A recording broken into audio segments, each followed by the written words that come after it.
Bonjour à tous, chers cinéphiles, c'est Isfactor, j'espère que vous allez bien parce que moi ça va nickel. Au menu, le nouveau film de Sony Pictures Animation. Aujourd'hui, c'est GOAT, rêvez plus haut. Et je vais tout faire pour pas la décevoir. GOAT, rêvez plus haut est un film de comédie et de sport sorti le 18 février 2026 et le studio derrière ce film n'est nul autre que le même studio que Spider-Man New Generation et Spider-Man Across the Spider-Verse, mais également plus récemment le film K-Pop Demon Hunter, à savoir Sony Pictures Animation. Et ceux qui ont réalisé ce film n'est nul autre que Dame Rossette ainsi que Thierry Dillier. Nous suivons l'histoire de Will, un petit bouc avec de grands rêves. Lorsqu'il décroche une chance inespérée de rejoindre la ligue professionnelle de rollball, un sport ultra intense réservé aux bêtes les plus rapides et féroces du règne animal, il entend bien saisir sa chance. Problème, ses nouveaux coéquipiers ne sont pas franchement ravis d'avoir un petit dans l'équipe. Mais Will est prêt à tout pour bousculer les règles du jeu et prouver une bonne fois pour toutes que les petits peuvent aussi jouer dans la cour des grands. Pour faire un rappel ou une découverte pour les personnes qui me découvrent avec cette vidéo, mais je suis quelqu'un qui aime énormément l'animation.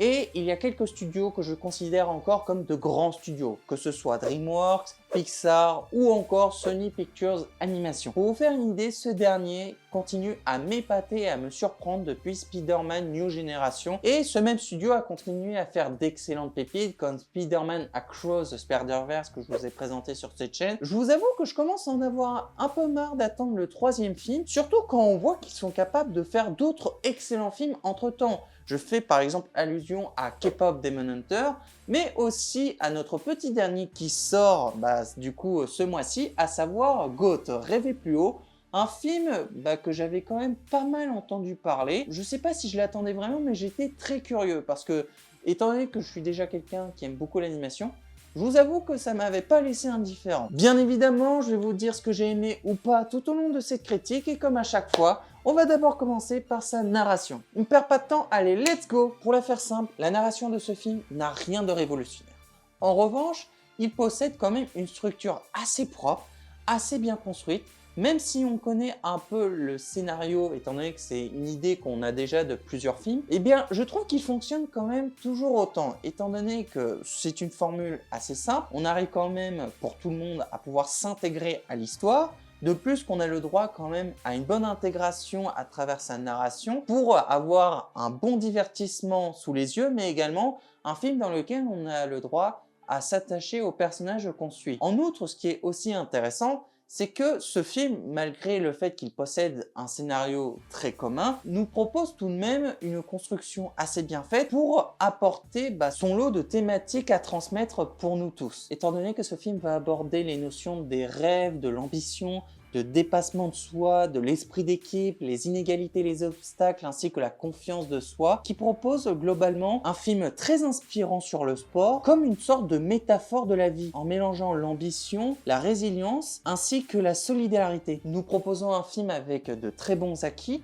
qui nous permet de passer un excellent moment. Pour ce qu'il s'agit de son animation, sans surprise, c'est aussi une réussite. En effet, c'est dans la même continuité que tous les autres films que je vous ai cités.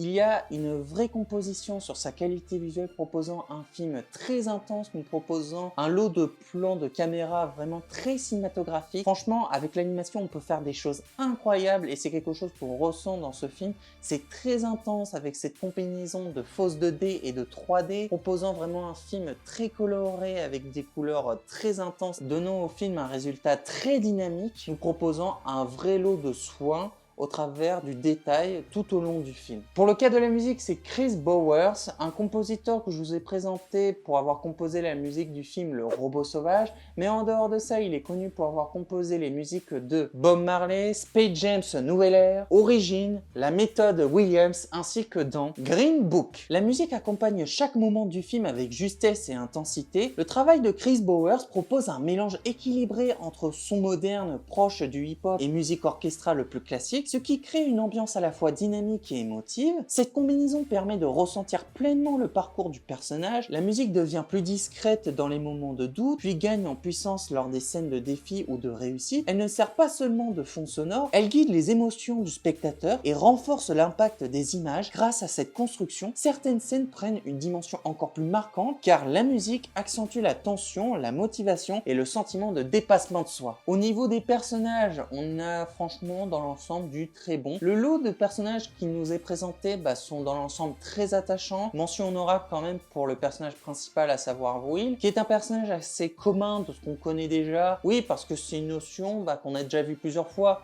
Une personne qui correspond pas trop aux critères pour un sujet, qui se fait rabaisser ou qu'on lui dit à chaque fois qu'il n'est pas fait pour ça. Mais ce que je trouve vraiment cool avec ce film, c'est que malgré l'adversité, malgré les critiques et tout, c'est un personnage très intense dans lequel on arrive à se refléter en lui, attachant, très drôle aussi, et qui nous rappelle aussi qu'il ne faut jamais abandonner parce que rien n'est impossible quand on se donne les moyens d'arriver à atteindre nos rêves. Pour ce qui s'agit de son équipe, certains sont dans l'ensemble très cool, ils sont assez drôles dans l'ensemble.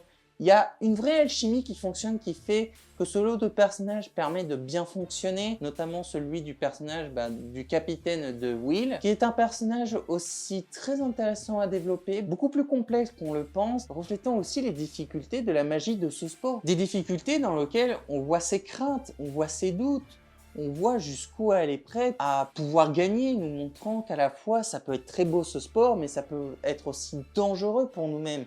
Mais qu'en connaissant les bonnes personnes et en apprenant à s'ouvrir, on arrive à se dépasser et atteindre finalement ses rêves quand on finit par travailler ensemble et à se dépasser soi-même. Globalement, un casting qui mérite la note de 4 étoiles sur 5. Pour commencer, on a eu le droit à la présence de Caleb McLaughlin, que je vous avais déjà présenté dans quelques critiques, plus récemment dans la dernière saison de Stranger Things, qui est dispo dans la description.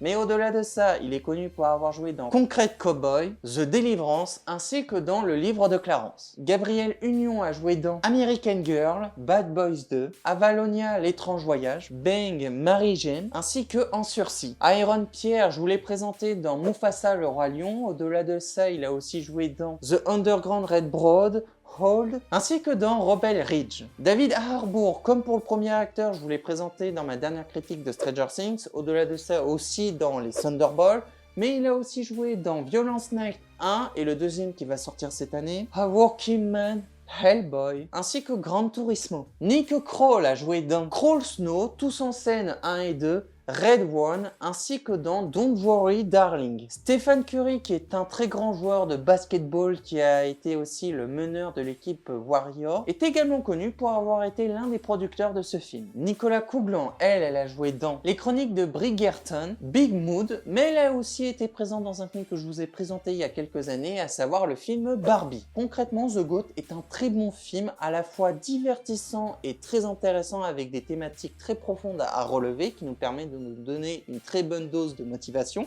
avec bien sûr une qualité visuelle incomparable et toujours aussi très divertissant, et aussi une excellente qualité musicale avec une très bonne immersion sonore, et également un lot de personnages à la fois drôles et attachants, nous proposant un très bon film de divertissant dans la bonne continuité des films de Sony Pictures Animation, avec beaucoup de qualité.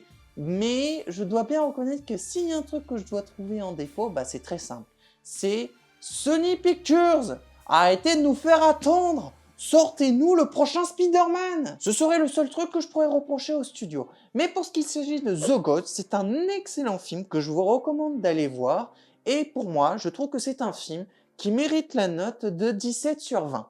Voilà les amis, c'est la fin de cette vidéo, j'espère que ça vous aura plu. N'hésitez pas à me dire dans les commentaires ce que vous avez pensé de cette vidéo, mais également donnez-moi des conseils de films ou de séries à faire en critique, ou d'autres concepts de vidéos, si vous voulez voir autre chose un jour sur cette chaîne, voire même d'autres jeux, si vous voulez voir d'autres let's play, voir d'autres critiques sur la chaîne. Mais en attendant, je vous invite surtout à vous abonner à ma chaîne, ce sera un énorme soutien pour moi, de liker cette vidéo comme toutes les autres et de partager ma chaîne avec votre ami, avec votre famille ou avec qui vous voulez. Et on se retrouvera très vite pour une prochaine vidéo critique, réaction ou jeu vidéo.